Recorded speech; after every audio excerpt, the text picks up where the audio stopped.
wants me to play something, right? Yes. I think before that you have to be a little bit with me about a little bit of sound healing. So I just want to quickly check with you, how was your experience yesterday? Amazing. Amazing, okay. Wonderful, okay. Sorry? Oh, wonderful, okay. Oh, you made my day. Sorry? Heavenly, amazing. Thank you. So before I play again, I've got a few things to talk about. In fact, I had a presentation which I'm not presenting, so I'm not putting a laptop because a lot of people have presented before.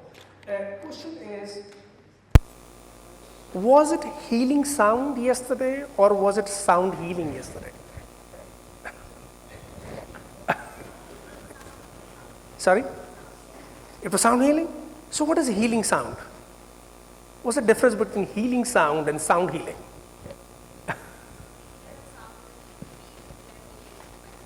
Sorry?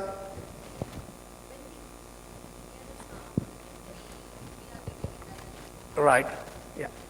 So soothing sounds are believed to be the property of healing, but you could go on a concert for an hour and not feel healed. So there is a difference between healing sound and sound healing. Sound healing, you use sound for healing, and for sound healing, you don't necessarily need a healing sound. If you see what I played yesterday was not necessarily all very harmonic. It is either a dissonant sounds. So we say when sound plus intention is sound healing. Whose intention? Yours or mine? Yours, yes. So when I'm a sound healer, am I working on you or you're working on yourself? You're working on yourself, exactly. So my job is only to provide you an atmosphere. I cannot own your healing. It has to come from you. So we normally say, you can take a horse to water, you can't make him drink, but you can make him feel thirsty. So it is a thirst we create through our sound healing, through the instruments I play. And it is your ability to heal yourself.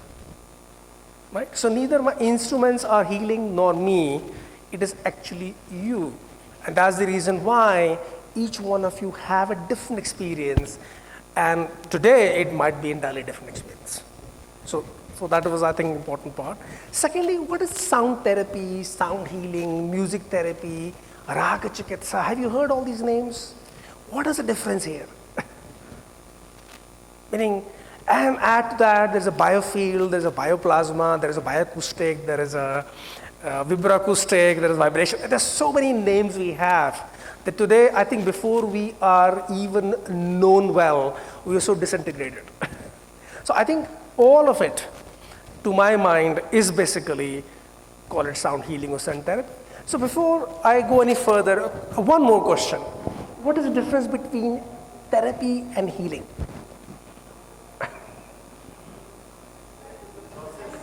Therapy is the process, healing is the outcome. Meaning every answer is correct here. Sorry? Therapy comes from outside, healing comes from inside, okay? So Sharmaji, when you do Reiki, is it therapy or healing? It's a,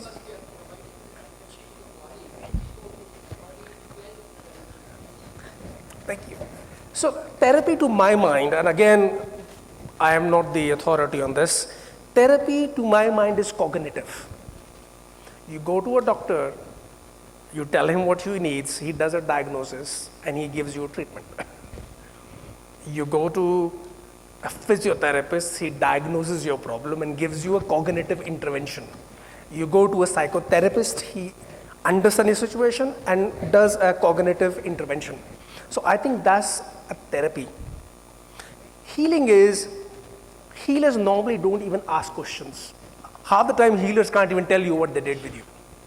Because healing is when you became the medium or a pure conduit So what we're doing is, all we're doing is bringing that energy from source, passing through us, passing through instruments, going to you. So if you ask me end of the session, what did you do? I said, I have no idea. I was only guided. I only gave you what you needed. It is directly between you and there. And all I'm doing is passing that to you. And incidentally, when I was going through the word doctor, the Greek word actually means healer. So that's between a healing and a therapy, meaning there are many, many other. So a music therapist, once he identifies your problem, he or she gives you a musical intervention. It could be a musical piece from a Bach, Beethoven.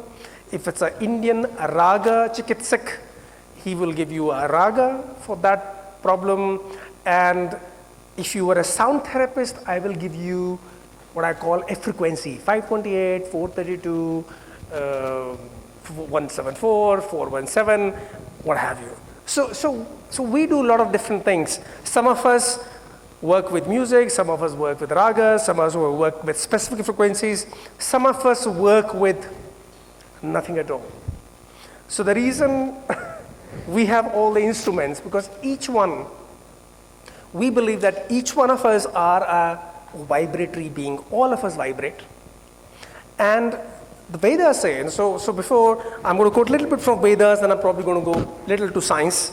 So the Vedas says, before you tune with anybody else, tune with yourself. And if you are in tune with yourself, then you are completely working at your optimum. So I say, my job as a sound healer, therapist, whatever you call me, is to basically help you be at your highest natural frequency. That's all I'm doing.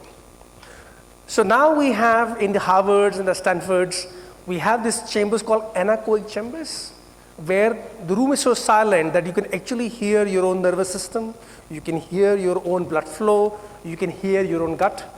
And now these anechoic chambers can actually tell you that yes, each one of us are actually tuned to a note and a frequency. Which means so the ancient wisdom always said, we are tuned beings and we are tuned differently. And each one of us have our own note, and our whole nervous system and our whole body is tuned to that note. So when the organs go out of tune with yourself, you have a dis-ease. And all our job is to bring that organ or whatever the problem is back to your own original tuning. So that is all we do if you're really looking for meaning of why this happens. So these anechoic chambers also realized that the reason why two people may like each other, for example, if Dr. Sachin is a C and I'm a G, it's a perfect fifth, it's harmonic, which means even for no reason, when I meet Dr. Sachin, I'm bound to like him because it's a harmonic relationship.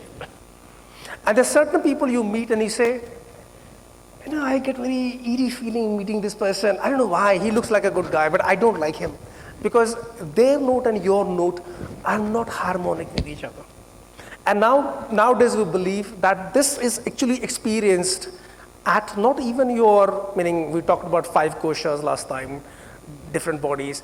This is now experienced at the level of what we call your fascia. Have you heard this name, fascia, before? So now we believe, in fact, that one of the biggest organ in the body is actually fascia. Fascia actually covers all of your body. And we actually receive people, we feel people by primarily their fascia. So when we work as sound healers, we primarily putting the sound and vibration. The reason I come to you, because sound healing is not for the ear. Sound healing, the biggest ear on your body is your whole body. And that's the reason in sound healing, sound is not as important, but the vibration is. And that is the reason we feel our work is sound and vibration. So Vedas also says, in fact, if you again go back to Rig Vedas, sound and Agni are often given the same name. Because we feel wherever there's a sound and vibration, there would be a friction. Wherever there'll be a friction, there'll be heat. And it is that heat, it is that Agni which is basically used, which is our life force. Till these cells are producing that vibration and they're producing that heat and Agni, we live, and the day it doesn't, we die. So this is a slightly, this is what I'm saying, trying to correlate the Vedas with a little bit of. One more thing, you must have heard about the alphas and the thetas and the deltas, everybody. So I'm not going to really explain that. So basically in a sound healing, our objective is to take you to delta. To take you to delta as soon as possible for as long as possible. So if you see, we sleep 5 cycles a night. Each sleep cycle is about 90 minutes. And each cycle, we actually go from alpha to theta to delta, we come back. Then we go from alpha to theta to delta, we come back, and so on and so forth. So you'll be lucky if you probably slept in delta in each cycle for 5-10 minutes. So if you spend 5 or 10 minutes in each cycle, multiply by 5 cycles. So if you spend an hour in delta, what if we can give you that 1 hour of delta in 1 hour? Then you don't really need the sleep, which means you're sleeping well. In fact, I work with a lot of sleep apnea patients, and most of them can't go to stage 3 and stage 4. And we have actually noticed that with sound healing, they're actually able to go to stage 3 and stage 4 of sleep cycles. And I think this is why it is very healing. So that's a little bit about the background. Any questions you have so far?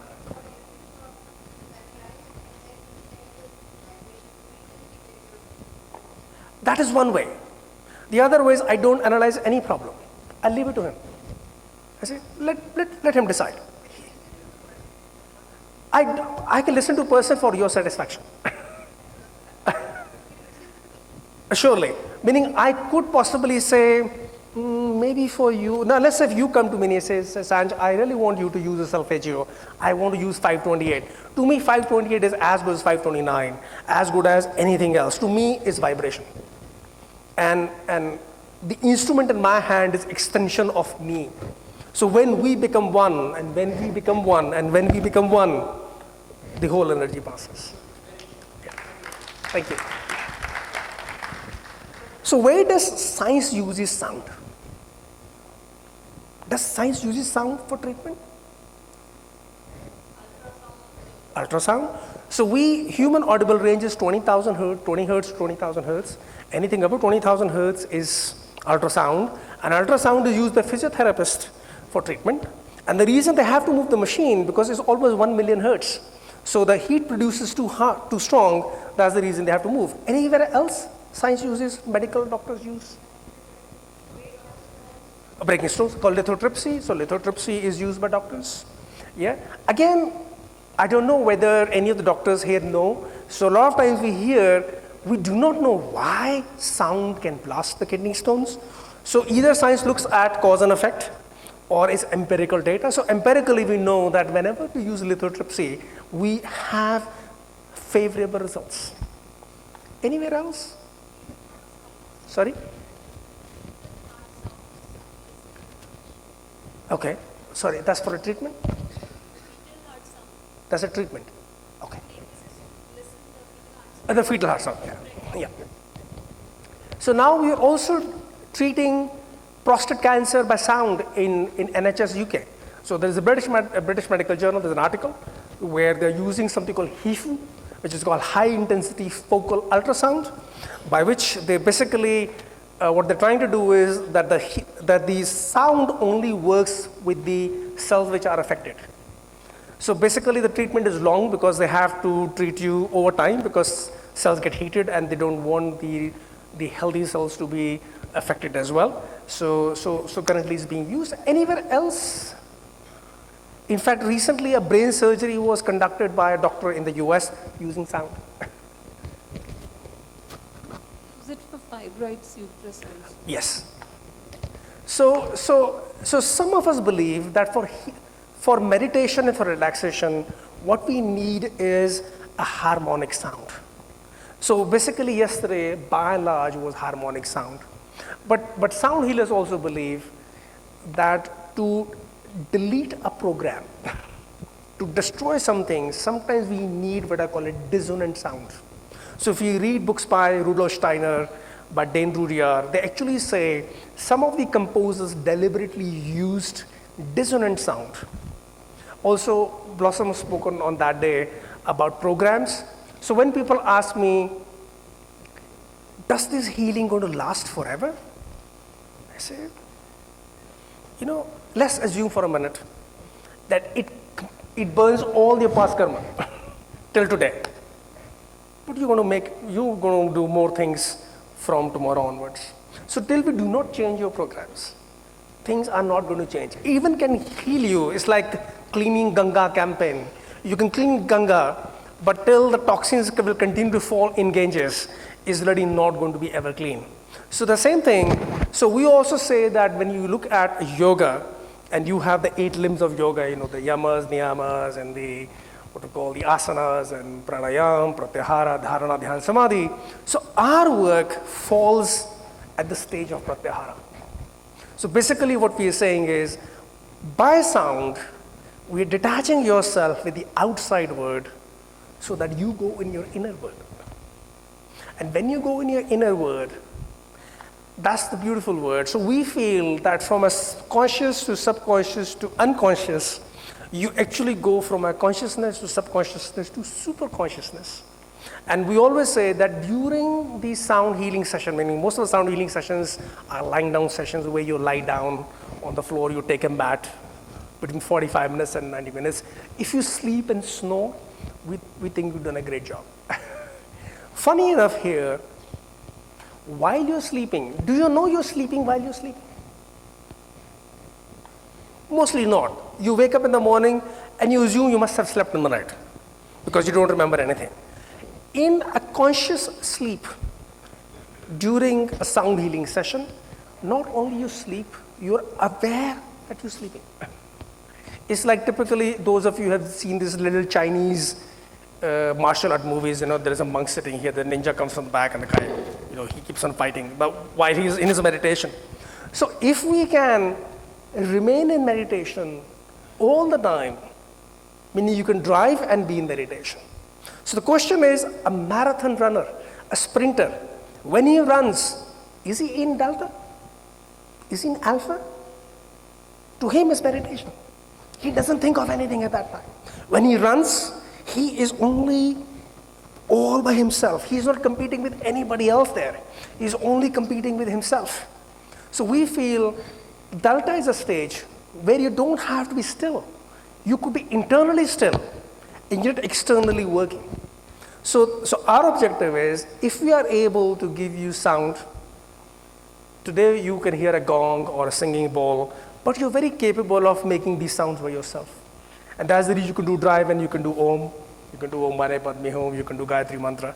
So all this is available to us, and we feel the biggest sound healing instruments everybody has is your own sound. Meaning these are only external ways of doing it. But, sorry? Your larynx exactly are really, meaning they give you what you need. Any other question, meaning anything else? I'm just going to go back quickly to see if.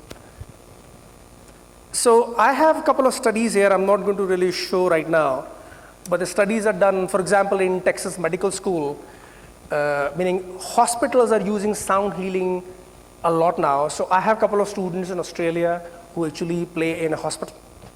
They also realize that post-surgery, rehabilitation is faster if a patient goes through sound healing.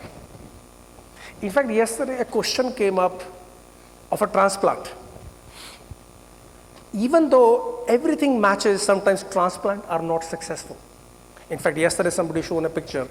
So we feel if the note of the person you took the transplant from and your note is different, the notes don't match.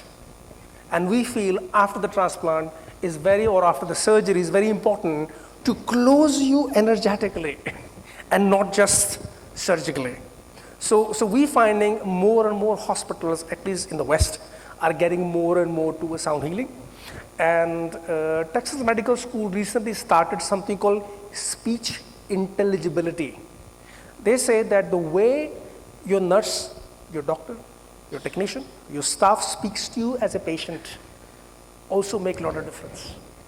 They may be very qualified, but the way they speak to you is rude or not comforting. Your actual healing process slows down. And if they speak to you nicely, in fact, don't you know some doctors, you go to them and he says, Doctor Saab, problem to thi, but after meeting you, I feel much better. So you meet a lot of doctors where just meeting them itself is healing. And so that's exactly what they're doing now. They're actually teaching and training the staff on how to speak in a way which is comforting. That's exactly what mothers know the best, which is the lullaby. How do you speak? In fact, recent study shows that people who speak to their pets, which looks very strange, you're actually speaking to your dog. There's a people who speak to their pets actually smarter than people who otherwise, meaning you think, this is funny, you're speaking to your pet, you're speaking to your cat, you're speaking to your dog. But the way, the dogs do not understand your words, but the way you speak, they understand that this is love. The way you speak, they say, this is not love, this guy is a threat. So even at cellular level, we really understand that the person who's coming to us, the way they speak to us, the kind of aura they create, and the way, the perception which becomes could be healing or not so healing. Also, when we were speaking about pregnancy yesterday, in fact, Ayurveda always says that at the time of intercourse, the vikriti of the parents would also be prakriti of the child. And that's the reason why it's very important that when you are looking for a child, meaning, bringing a child there, it's important that the whole environment is such that you give the child all that beautiful positive vibrations. In fact, there is service in UK called doula service where the whole family gets involved with the childbirth. So in sound healing, not only we use, now unfortunately we do not have a single book available. The problem with sound healing is if you want to study sound healing, there's not a single book available. Even if you look at the Vedas, the information is so scattered. You may have to read Mandukya Upanishad, which talks about the process of what I call, you remember Jagrati, Swapna, Shushut, Turiya, which is same as Alpha. You read Kashmiri Shaivism, where you're looking at Swara Yoga. I think another lady talked about the Surya Nadi and the Chandra Nadi and the Shushmana, and how when they come together, the Kundalini kind of rises. So that's the reason for old sadhus. The Triveni and the Sangam are very, very important because the Ganga, Yamuna, and Saraswati actually represent your Ida, Pingala, and your Sushmana, and the confluence is actually, in a way, representation of that. So in sound healing, we actually use a lot of other areas. So I work with Ayurvedic doctors. So if, let's say, we say, okay, we have to increase his metabolism. Metabolism means you may have to increase a little bit of pitta. Now, we have planetary frequencies available to us, which means I can use a Mars or a Sun. And let's say we say, there's no kapha, like it said, fat is important sometimes. So what is kapha? If I have to increase kapha, which planets I'm going to use? Jupiter, which is big, and Saturn, which is slow. So in sound healing, we can work with an astrologer, we can work with an Ayurvedic practitioner. We also have what we call 39 major muscles, 14 major meridians, and notes. So if I work with an acupuncturist, I can actually give a specific note to a specific muscle. So we also believe that these 39 major muscles affect your 14 major meridians, so we can increase the prana or the chi in the major meridians by working on the muscles, or alternatively, we can improve the health of the muscles by working on these 14 major meridians. And here, apart from, so we also, what we call is sonic acupuncture. So instead of using a needle, we use what I call a tuning fork, where these, meaning where we are able to open the channels exactly the same way. So you can work with acupuncture, you can work with a marma specialist. So our work is so vast that whether we work with metallurgists to make new instruments, to Ayurvedic specialists, to doctors, to astrologers, to Vastu. And recently I had a student who lives in Bangalore. He wanted me to officiate his marriage with gongs. So actually he had gone and actually had played the gongs during his, the fire ceremony, the love. And people felt that this was one of the best experiences they ever had. So we feel sound is everywhere. Instead of me giving you sound healing, you can give it yourself. So my objective is to reach every heart and home, so that every heart and home has a sound and what I call has peace within. So this is what I'll say is a little bit of my objective. Okay, yes, the time. So I'm not going to start a session. Any questions before I play? I have about 14 minutes. I do. I'm working with Alzheimer's, I'm working with ADHD, Parkinson's, I work with cancer patients. I work with paralytic. No, strange is I work with paralytic patient. My mother was paralytical. I could not work with her because my mother did not believe in this. So here the belief is more important. If you feel this is all not going to work, it's not going to work. But if you have the belief, and again some people said, if you believe and you have faith that this is going to work, then it's likely to work. But if you have no faith, then it's very, very unlikely. Meaning sometimes we can develop a belief by giving you all the lectures and the logic to those who are cognitively driven, but those who are not, some people come in and say, Sanj, do what you want. I'm here. Maybe they don't even tell you what the problem is. And you take the guidance and you play. That's all you do.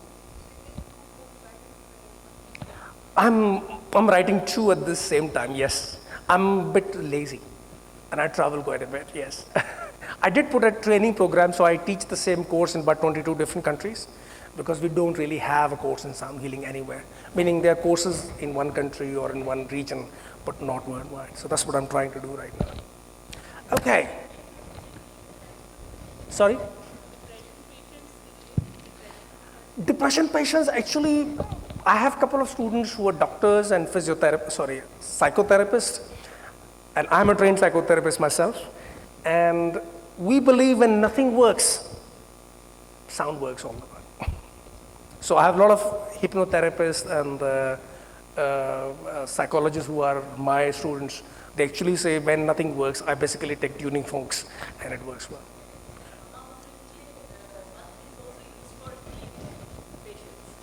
Again, lastly, when you talk about,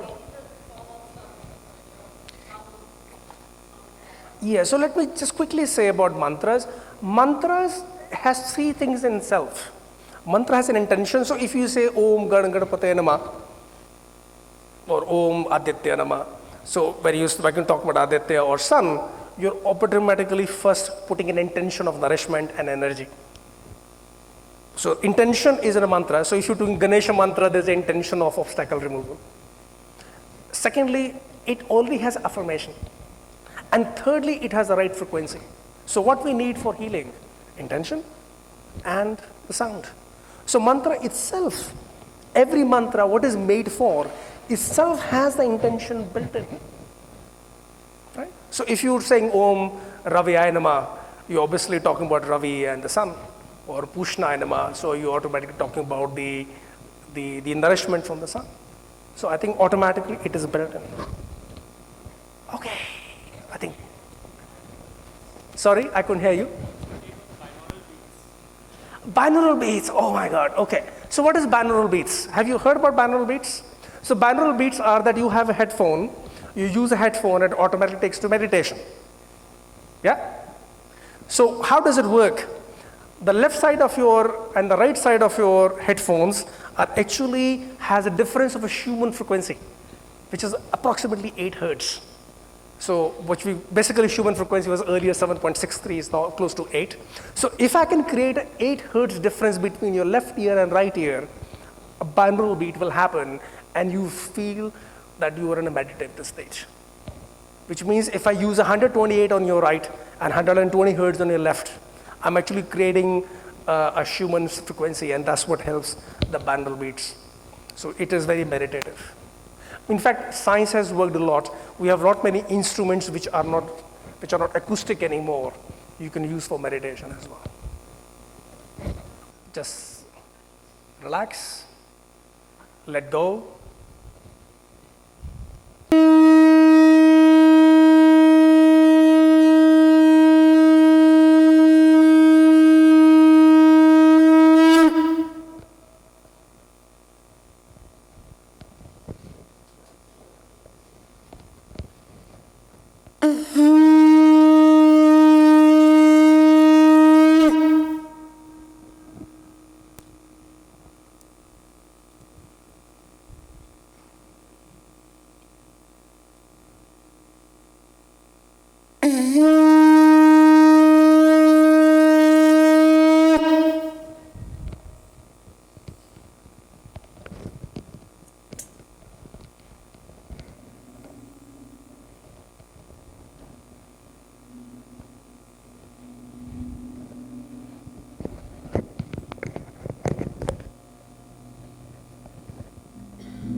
Gently open your eyes.